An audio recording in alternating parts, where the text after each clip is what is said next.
We continue now on O'Connor tonight with Kash Patel. Now, of course, he formerly of the Justice Department and from the House Intelligence Committee, and then with the Trump White House. And Kash, you just mentioned something about the whistleblowers' allegations yesterday that I think really needs to be fleshed out. We keep hearing this that the greatest President Biden said it just this last week at the commencement address for Howard University that the greatest domestic terror threat in this country is right-wing extremism. And we've learned now where they're getting those numbers.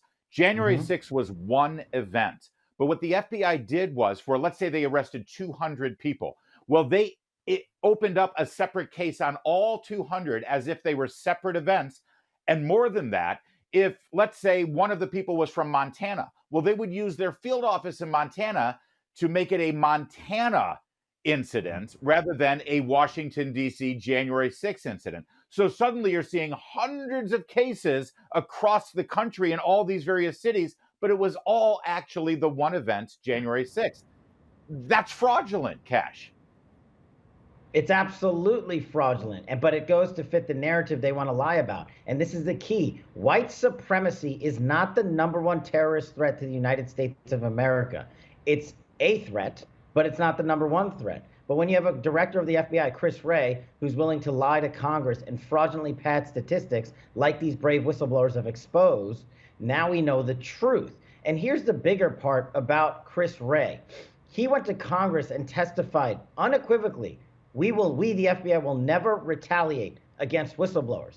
Well, what about these three individuals whose lives you've ruined, cut Yeah. from the FBI, suspended without pay? Is that not retaliation? And why have you done that? And why did you lie to Congress? Those are the questions Chris Wray needs to be impeached for and brought up on charges to answer in Congress. Well, and frankly, that brings us to the Durham report because the liberal media, the Washington Post, certain cable news networks, they're writing this off as either a nothing burger or at best old news. We already knew this and it's been resolved. No, this is a problem with the FBI and the Justice Department that's playing out right now before our eyes. Not just what we saw yesterday, but also their mishandling, their purposeful political mishandling of the Hunter Biden investigation. So look at this in its totality, Cash, Yeah. because you were there looking at it, the Durham, the Russian collusion hoax as it happened. What needs to be done? How do we fix this? Yeah, look, I'm pretty biased as the former chief investigator for the Russiagate investigation at Congress with Chairman Nunes.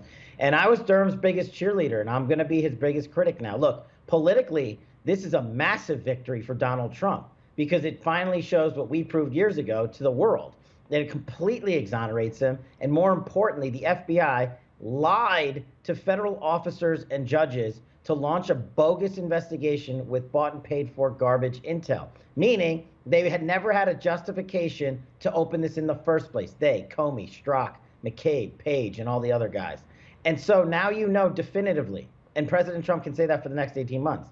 The problem is with my problem with John Durham is he laid out a massive conspiracy and fraud concocted by these individuals. And he all but indicted them in his report, except he forgot the charge sheet. Yeah. And there's no excuse for that kind of conduct if you're the special counsel. And the fact that he didn't even bother to subpoena Brennan and Comey and McCabe and Strzok and Sussman and Fusion GPS is just mind-boggling to me as a former federal prosecutor. If you have a fact witness or target, you subpoena them and put them in the grand jury. It's that simple. And so I don't want to hear about how he hid behind DOJ policies and decided not to prosecute. He had a chance to save our two-tier system of justice, and he failed. And so now it's to Congress to subpoena every single person he forgot to do so and get every document. And then when Donald Trump wins in 2024, these people will lie to Congress because they have now made it a career out of getting away with government corruption. We'll prosecute them in 2024 when they lie. Got to add two names to that great list, Kash Patel. Joe Biden and Barack Obama. They were briefed. They knew about this. They were personally briefed and they were told, hey, the Clinton campaign, Hillary's dreamed up this thing. They're trying to distract from her email scandal. So they're going to say that Trump is colluding with Vladimir Putin. They knew it was false and they saw this entire thing go by. And frankly, they encouraged it. Joe Biden's on record saying, hey, you should probably look at General Flynn for the Logan Act. They're part of this scandal. They are the architects of the scam. It happened on their watch. Brennan and Clapper knew it was a bogus investigation. They briefed the commander-in-chief. His DOJ permitted them to investigate them because why? They wanted to, and here's the theme, rig presidential elections. That is what the Durham report shows. The Steele dossier was the roadmap. They have replicated again with the 51 intel letter. And you better bet your bottom dollar that they are doing it yet again and again to rig consecutive presidential elections, because this group from the Durham report has learned one thing.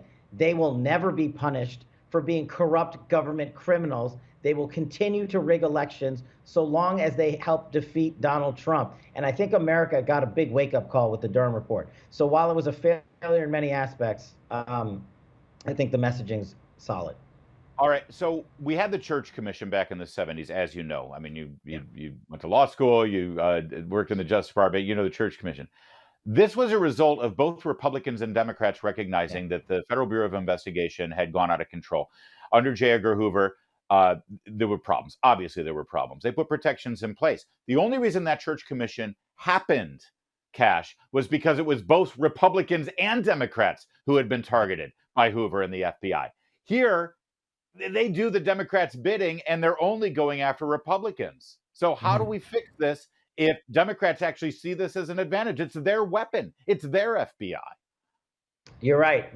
We don't have a bicameral process anymore, bipartisan process anymore. So what has to happen is the House of Representatives have to subpoena every gap in the Durham report, every individual, every document, and put it on blast for the American public to view, and make sure they put these people under interrogation so the world can watch them, starting with Comey, Brennan, Clapper, Chris Wray, Andy McCabe, and Strzok, and going on down the list. And when these individuals, who I believe will continue their lies under oath, then we prosecute them when we win in 2024 under Donald Trump presidency.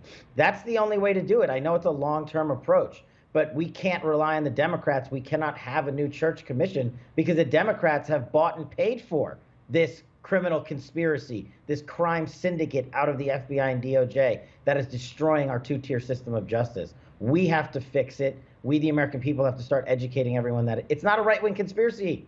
It happened, and it happened again, and it's going to happen again. And the Democrats want it to, because it's the only way they can figure out how to win elections is by rigging them. You know, in the cartoons, you used to have the little angel on your shoulder and the little devil on your shoulder, and they both whisper in your ear. See, the devil on my shoulder is saying the Democrats won't be on board with fixing this problem until the FBI is used as a weapon against them. But I'm trying to tell that devil to keep it quiet for a while. We've only got a couple of minutes. Let me ask you maybe a provocative question, Kash. Yep. Do we need a Federal Bureau of Investigation based in D.C. that is its own standalone entity? As you know, it was just created in the turn of the 20th century. We lasted over 100 years of federal government with a Justice Department without a Federal Bureau of Investigation. Should we rethink the whole idea of even having an FBI? Look, I'll be the first to tell you, we need an FBI in some form, and that probably will shock a lot of people, but it needs wholesale change. And you're absolutely right. We do not need an FBI headquarters behemoth. We certainly don't need a new FBI building that's bigger than the Pentagon in Maryland. That's taxpayer waste. What we need is to take the 2,500 FBI employees at headquarters right now in Washington, D.C., and disperse 2,455 of them across America to do what? Chase criminals, bank robbers, drug dealers, sex offenders, rapists, murderers, and actually chase down crime in America that's exploding. And then you close down the J. Edgar Hoover FBI headquarters building and you reopen it as a museum of the deep state, and you allow Americans to walk its halls for free every day. So to remind them and educate them that this is what happens when you let law enforcement be weaponized by politics. We certainly need to remove the high-end personnel there as well, but all of that can only be done through the executive branch, and right now the Democrats have that. 30 seconds left here, Kash, even less than that. So I'll ask you a real quick question. I'm told that Chris Christie, former governor of New Jersey, is going to run for president, and it's because Donald Trump is too dangerous. He has to be stopped. Can you remind me who recommended to Donald Trump that he hire Christopher Wray as the FBI director? Chris Christie. That's everything you need to know. His campaign has ended before it started. You gave us the #1 government gangster. He has criminalized the FBI and DOJ, and he is worse than James Comey. Chris Christie, you are officially sidelined. Speaking of government gangsters, that's the name of Kash Patel's book, and you can pre-order it now. Thanks for joining us, Kash. More to come on O'Connor Tonight.